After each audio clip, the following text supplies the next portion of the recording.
Hello and welcome to Gary Teaches Maths. I'm continuing to go through the Edexcel higher tier GCSE Maths paper from 2018. This is paper 3 and we're up to question 5.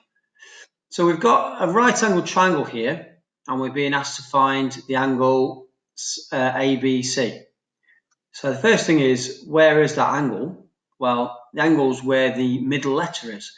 So A, B, C, so we can see it's going to be here at angle B. So I'm going to call that X, and we're asked to give our answer correct to one decimal place. So because this is a right angled triangle, we're going to use our famous phrase, which is SOHCAHTOA, and each one of these letters represents either sine is equal to opposite over hypotenuse, cosine of an angle, I should say. Cosine would be equal to the adjacent over the hypotenuse, and tangent is what the T stands for, and that would be equal to the opposite over the adjacent. And in our triangle, if we look at what do we mean by the opposite, adjacent and hypotenuse, the hypotenuse is always the longest side. So in this case it's AB. So this is the hypotenuse. The side that's opposite to the angle we're looking at is this one. So AC is the opposite, and the one that's next to or adjacent to the angle X is this one, which is BC. So this is the adjacent. And in order to decide which one of these functions we're going to use, sine, cosine or tangent, we've got to look at what information do we have. Well, we've got the adjacent and we've got the hypotenuse. So the one that would include that would be the cosine. So that would be this one. So if we create that equation there, we can say, well, cosine of the angle we're interested in is equal to the adjacent, which is 7, and it's over the hypotenuse, which is 11.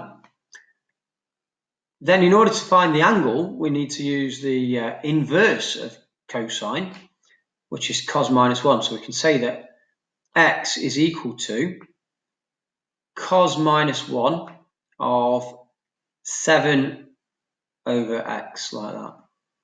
And if we put that into our calculator, making sure we're in degrees mode, we get 50.478 with lots more decimal places after that.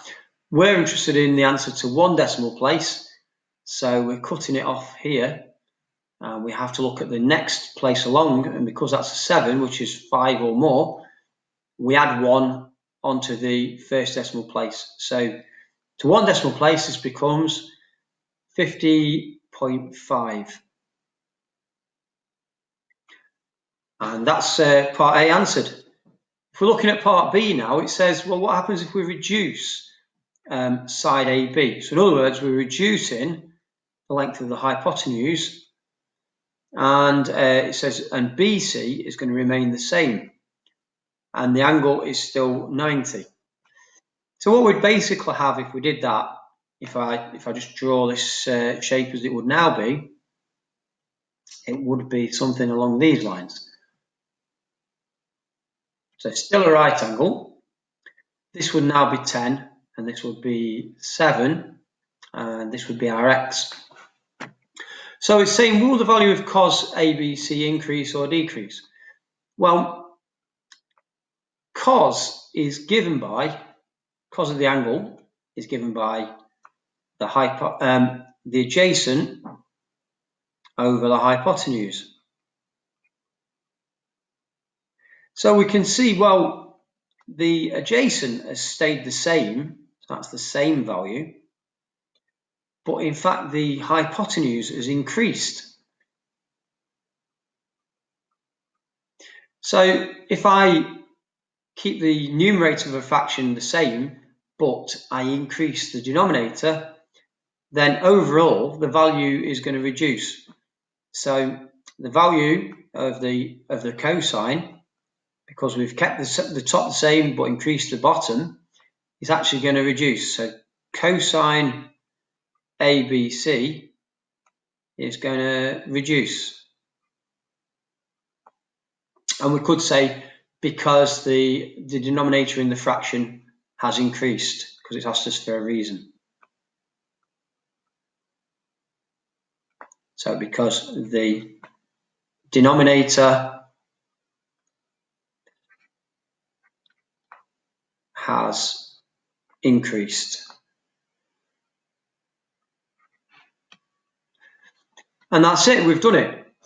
I hope that's been helpful to you. If it has, please like our video and subscribe to our channel. And for more help, look at our website, which is bestmathstutors.co.uk. Thanks for watching.